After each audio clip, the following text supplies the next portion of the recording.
ආයුබෝවන් මම පෙසේත බාදරෙන් පිළිගන්නවා මම චාන්දනී වේරගම. ඉතින් ගොඩක් දෙනෙක් ඉල්ලීම් කරලා තිබුණා ගවුමක් අඩු රෙදි ප්‍රමාණයකින් මහගන්නේ කොහොමද කියලා.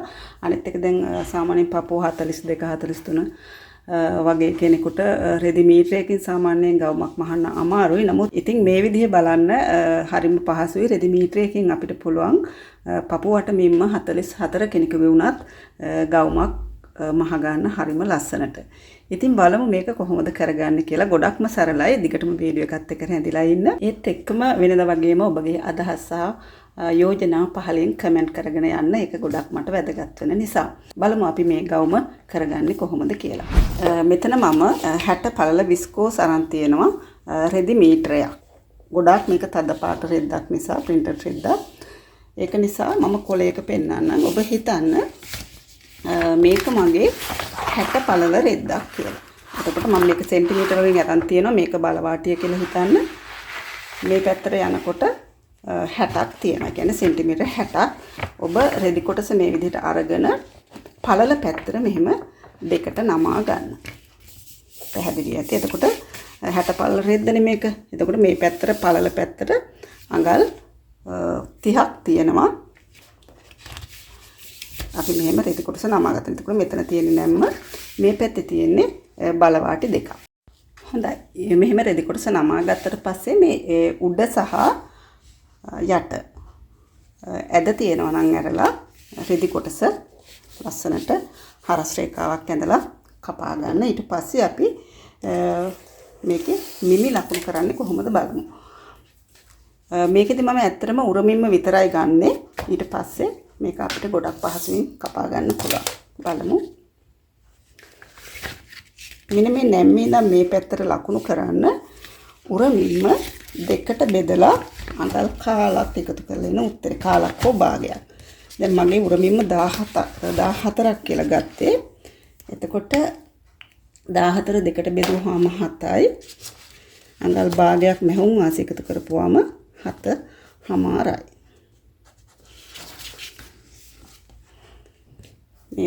මෙතන නැම්මේ ඉඳන් මේ පැත්තට ලකුණු කරේ උරමින්ම දෙකට බෙදලා අඟල් භාගයක් හෝ කාලක් එකතු කරලා එන උත්තරේ. එතකොට මම 7:00ක් ගත්තා.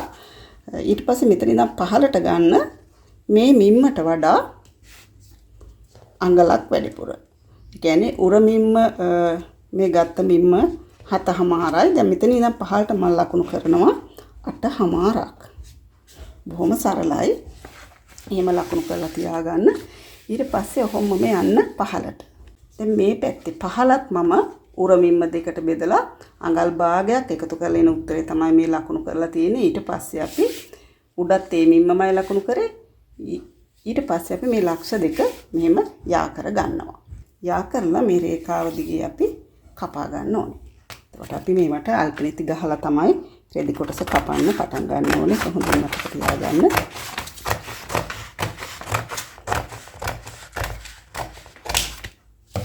මෙන්න මෙහෙම කැපුවා. කපලා අපි මේ රෙදි කොටස අරගෙන මේ විදිහට තියාගන්නවා. ඊට පස්සේ අපි මේ නැම්ම තියෙන රෙදි කොටස මේකේ උඩින් මෙහෙම තියාගන්නවා. තියාගෙන අපි නැවත අල්පෙන්ති වලින් මේ රෙදි කොටස රඳව ගන්න ඕනේ. දැන් රෙදි කොටස කියනවා මේ කොලයකටනේ කියන්නේ කියලා හිතන්න එපා. මේ රෙදි කොටසෙත් ඔයාලා මේ විදිහටම තමයි කපා ගන්න ඕනේ. හොඳයි. ඊට පස්සේ අපි බලන්න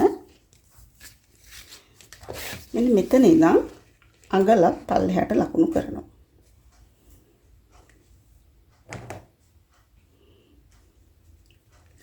අඟලක් පහළට ලකුණු කරනවා. මෙතන ඉඳන් පහළට අඟල. ඊළඟට අපි මෙන්න මෙතන ඉඳන් මේ පැත්තට ලකුණු කරනවා. උරමින්ම 4ට බෙදලා අඟල් භාගයක් එකතු කරලා එන උත්තරේ. නැත්නම් අපිට ලකුණු කරන්න පුළුවන් උරමින්ම 4ට බෙදලා එන උත්තරේ. ලකුණු කරලා මේ ලක්ෂය මෙහෙම යා කරන්න. පැහැදිලි ඇති. ඊළඟට මෙතන ඉඳන් පහළට අපිට ලකුණු කරන්න පුළුවන් උරමින්ම 4ට බෙදලා අඟලක් එකතු කරලා එන උත්තරේ. එතකොට මගේ එනවා 4ක්. ඊට පස්සේ අපිට පුළුවන් මේක මෙන්න මෙහෙම රවුම් කර හැඩයක් ඇඳ ගන්න. ඊට පස්සේ මෙන්න මේ දුරේ මෙතනයි දුරේ මැද්ද ඉඳන් වගේ අරගෙන මම වෙන පාටකින් අදින්න මෙතනට තවත් කර හැඩයක් මෙන්න මෙහෙම ඇඳ ගන්න. එතකොට මේක අපි ගන්න ගවුමේ පිටුපස කරට. ඊට මම දැන් මෙතන ඉඳන් පහළට දැම්මනේ උරමින්ම දෙකට බෙදලා අඟලක් එකතු කරලා එන උත්තරේ ලකුණු කරලා අපි ඒක මෙන්න මේ විදිහට හරස් රේඛාවක් අඳිනවා.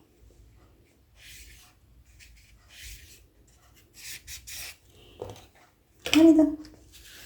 හොඳයි. ඊට පස්සේ බලමු අපි මේකේ කිහිලි කට හැඩය ඇඳ ගන්න හැටි.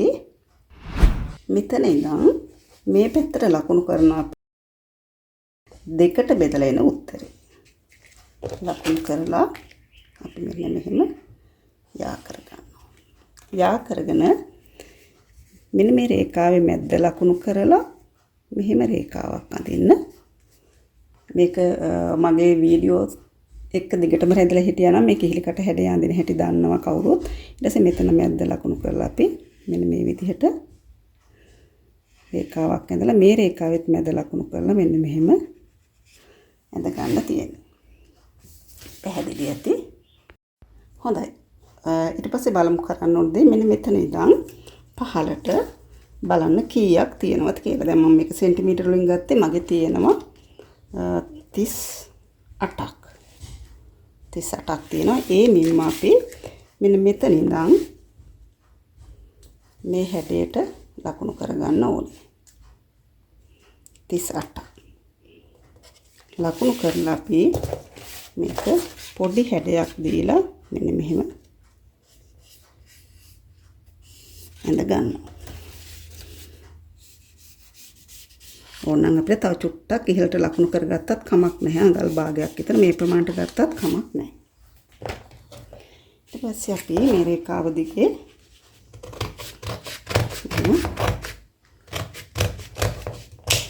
කපා ගත්තා. කපාගෙන මෙන්න මෙතන කිහිලි කට කපනවා අපි.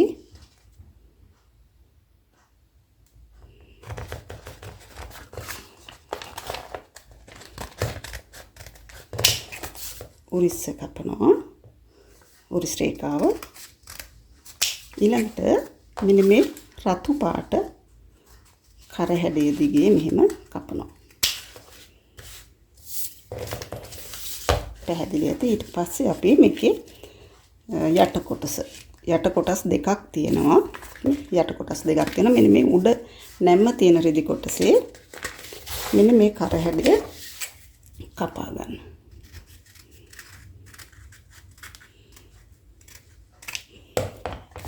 එතකොට අපි මේ කොටස ගන්න ඉදිරිපසට. මෙතන අපි මූට්ටුවක් දාලා ගන්න පිටුපසට. බලමු අපි මේක මහගන්නේ කොහොමද කියලා. මුලින්ම අපි පිටිපස්ස කොටස කියන්නේ බලවාටි දෙක තියෙන පැත්ත අරගන්න. මෙතන ඉඳන් කර ළඟ ඉඳන් අඟල් 4ක් විතර තියලා අඟල් භාගෙට හිටින්න පහළටම මහගෙන යන්න ඕනේ. බලන්න මැද මුට්ටු කරගත්තට පස්සේ මෙන්න මේ විදිහට තියෙන්නේ මේ කර හරිය. ඊට පස්සේ දැන් අපි අඟල් භාගයක් නමලානේ මෙහුවේ. සම වෙන අඟල් භාගයකින් නේ මෙහුම් වාසිය තියලා මෙහුවේ. ඊළඟට කර ගන්න ඕනේ මෙන්න මෙහෙම හරවලා. ගොඩක්ම සරල විදිහකට මම මේක කියලා දෙන්නේ. මෙහෙම තියලා මෙතන ඉඳන් මෙතනට එනකම් මහ ගන්න. මේ පැත්තත් ඒ විදිහටම මහ ගන්න. දැන් මේක මහනකොට මේ විදිහට මෙහෙම මහලා ඉදිකට්ට තියලා මේ මෙතනින් හරවලා ආපහු මේ විදිහට මහ ගන්න. බලන්න මම මේක මේ විදිහට මැහුවා. ඊට පස්සේ මේකේ උරිස් දෙක මුට්ටු කරගන්න ඕනේ. ඉදිරිපස මේක පිටුපස ඉදිරිපස කොටස තියලා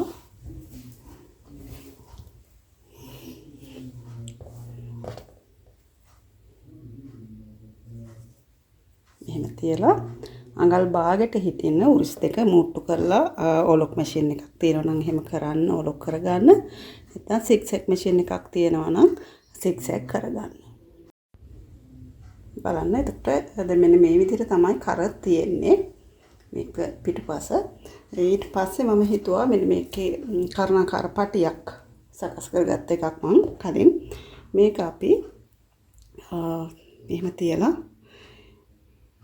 මහගෙන යන්න හදන්නේ. ඉතින් මේ වගේ ඒවා ගොඩාක් මගේ පසුගිය වීඩියෝ වල තියෙනවා. channel එක පොඩ්ඩක් බලන්න.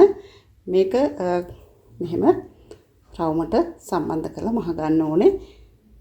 බලමු අපි ඒක කොහොමද කරන්න කියලා. මුලින්ම මෙන්න මේ කර්ණාකාර පටිය මෙහෙම දිග ඇරලා දැන් මෙතන නැමිච්ච පාරක් තියෙනවා. ඒ ගානට ටිකක් ඉස්සරහට ඉඳ තියන්න. මෙහෙම තියලා ඒ ගානට වටේටම කර වටේට මේක සම්බන්ධ කරලා මහ ගන්න ඕනේ. බලන්න මේ විදිහට මහලා තියෙන. ඊට පස්සේ අපිට පුළුවන් මේක මෙන්න මේ කර්ණාකාර පටිය අඩුවෙන් තියෙන පැත්ත මෙහෙම ඇතුළට නමලා